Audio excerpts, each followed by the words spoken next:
What's up? Nothing much. So I come from a Muslim background, and I just recently watched your debate with Jake Mercantella, so I'm not as philosophical, or I'm not as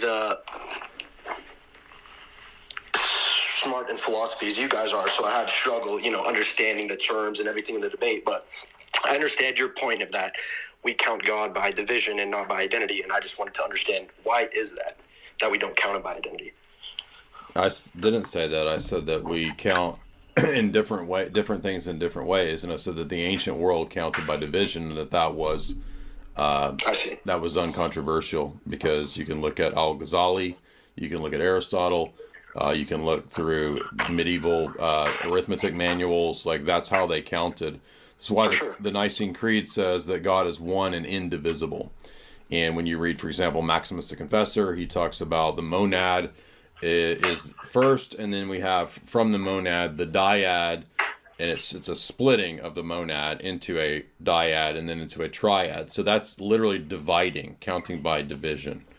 No, I understand the concept of counting by division, and I don't think that it's inherently illogical. You know what I mean? Like, if we split a pie into 3 parts, it's still one pie. You know what I'm trying to say? But the point was that both Christians and Muslims would require counting both by division and by identity, depending upon what they were picking out in their respective deities. So when a Muslim picks out the singular divine essence, Al-Ghazali would say that God is indivisible.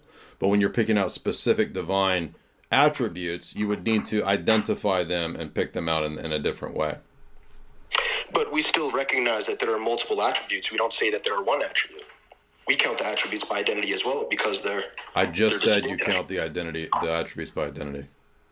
So in what way do we count God in the Islamic conception? In what way do they count God by divisibility? My point was that you also would require the same form of counting in both ways as we would. No, I understand. No, of course, yeah. And that was against the position of Jake, who was that the only way to count is identity, which is more of a modern idea.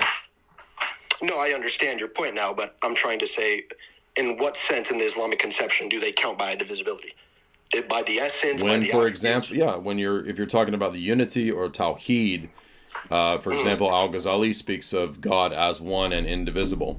He literally has an entire section about counting Allah and his unity via division, because the ancient world counted that way. You don't get to counting by identity until you get into more of a philosophical medieval conception, where you have things that are not dividable that can still be counted. So, for example, abstract objects, logical laws, sets. It makes no sense to count those types of things by division, and so they're counted by identity. I understand. Yeah, I understand. Right, so what's the question about Allah and attributes, or does that answer it? Oh, no, you addressed it. I'm just going to do more research on my own. I'm trying to say, you and Jake make really compelling points. I think you guys are probably the smartest out of all the apologetics on YouTube. So, what compelling point did Jake make? Well, I didn't really see how we count, why it would make sense to count God by division and not by identity, when we see that... Did you not hear anything that I said? So you're not listening to what I said? No, I heard what you said. I understand. When did I say that we don't count God by identity also? I didn't say that. I said that, for example, I said both positions would utilize both things, because different ways of counting are picking out different types of things. So, for example, when we say that God is one and indivisible in the Creed, that's a reference to the divine essence. But when we start picking out specifics like the Father, the Son, the Holy Spirit, those are properties that are being picked out that are identities. Of course, and that's why you claim that there are 3 persons, but not there are 3 God, because there are 3 identities. But that's what I'm trying to say, is that if there are 3 different identities and each 3 of them are individually fully God, then why would there not be 3 gods? Because the term God is intended, first of all, to pick out the person of the Father. And so there's God by identity, and then there's God by predication. So the argument that you're making there assumes that the word God only picks out one thing.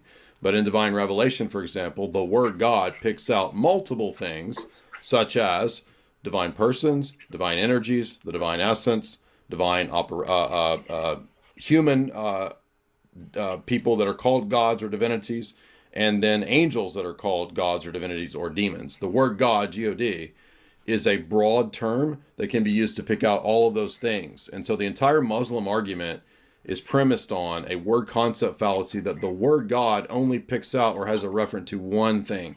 And that's the mistake. And I'm pointing out that even in your own system, it doesn't work that way, which is why we ask Jake the questions about whether Allah's attributes are self-existent, because it would be the same problem applied to the attributes that you're making to us. I see.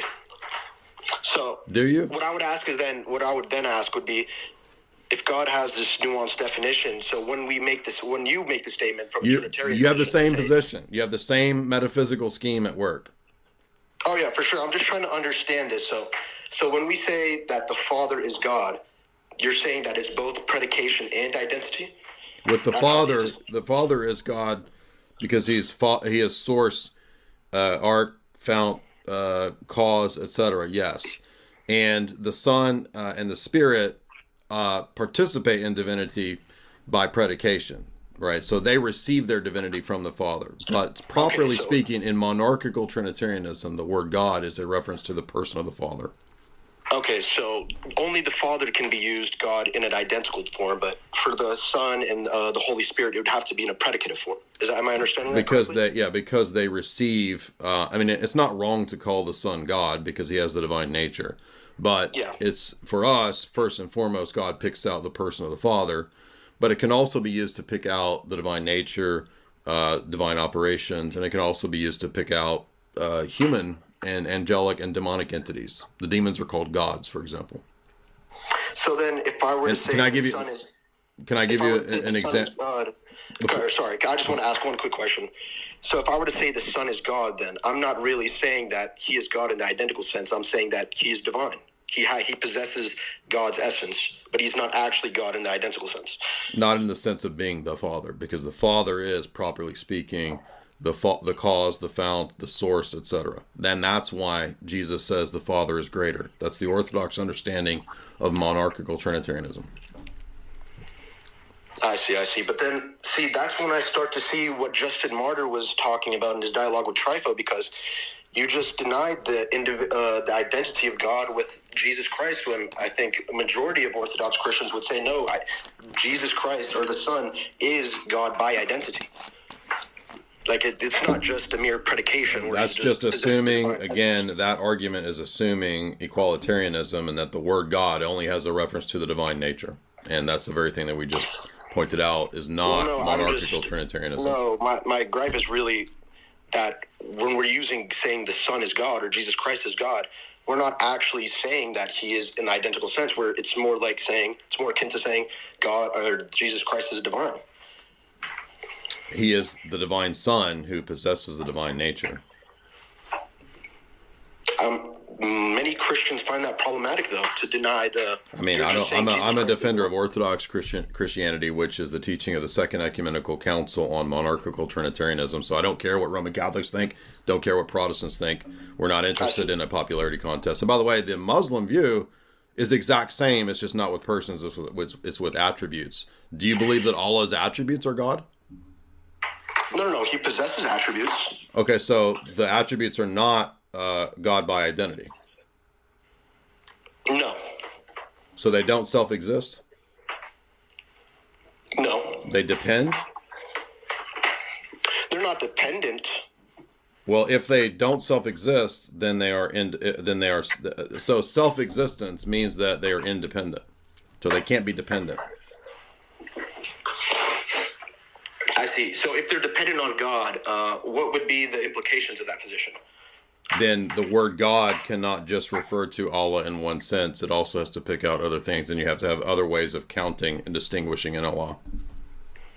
So because the attributes are dependent on Allah, that means that the attributes would have to be considered God as well? I mean, I'm asking you the position. Are they God by identity? Are they God by participation? Are they dependent or self-existent? Huh? I don't think the attributes are God in any sense. I think they're just attributes. Allah's word is not Allah? Of course not. No, it's Allah's word. Are they uncreated or created? I would say Allah's word is created. Allah's word is created. So the attributes of Allah are created. That's sure. I see what you're positioning now. Yeah, it's really philosophically perplexing. You see. Well, I mean, you've had centuries of your own people debating this, right? I mean, I got a book right here where, of course, where a bunch of your own people are calling you guys anthropomorphic heretics, critique of the Palmyrean Creed. So, I mean, do you agree with Jake's position that Allah has a uncreated foot? Yeah, we could just posit that we don't know the howness or the whyness. I mean, you can say that, but what is a foot that's nothing like a foot? Well, then you're positing that we must know the howness and whyness of God. But is the foot okay? I don't care how you frame it, however you want. Is the foot uncreated or created? You said Allah has created attributes, which is heresy, by the way, in your position. Well, I'm fallible. You know what I'm trying to say? I'm still in the learning process. Okay, do you guys kill each other over that, or is that cool? Let's go, I'm fallible. Just say I'm fallible. It's like I can commit shirk, but I'm fallible. Didn't you guys kill each other? The Mutakalemim, the Mutazila, were there battles over this? Of course there were battles over it. Okay, so do we know? I thought this was simple position, like all is one, right? Are the attributes created or uncreated? Well, I don't know why the attributes would even be in an argument, because we're not positing that the attributes are separate individual person and that are so you, in other words, you don't want me to bring them into the argument because it shows that you have the exact same metaphysical problem that you're putting on me. I just don't understand how the argument is even because it shows the stupidity of the position to say that Allah has an uncreated foot, and then you just said that Allah has created attributes. No, but you see, this is how I'm understanding it. So the Trinitarian concept is that there's three. So now you're going to my position. I want to know about. I'm trying to compare the two. Is there an uncreated foot or a created foot? Is Allah's foot uncreated or created? Which one is it? Oh, sir, I'm not sure. But the thing is, I'm not. Hold on. So you don't have a so you don't have a school. There's no Akida for you. You can just make it up as you go, or what? Well, sir, I don't need to commit myself to a certain Akida on this stream. I'm just trying to ask questions. Okay, yeah. All right. So that's dishonest. See that what my point was. Troy. See, I don't have to commit to any. No, you do. If you're gonna teach Islam, you're supposed to be part of some school. There's no make it up as you go. And you heard him say that Allah has created attributes. The speech of Allah is created. That's pretty much. I think every Muslim believes that's heresy. I don't think there's any Muslims left that think that. Troy, unmute.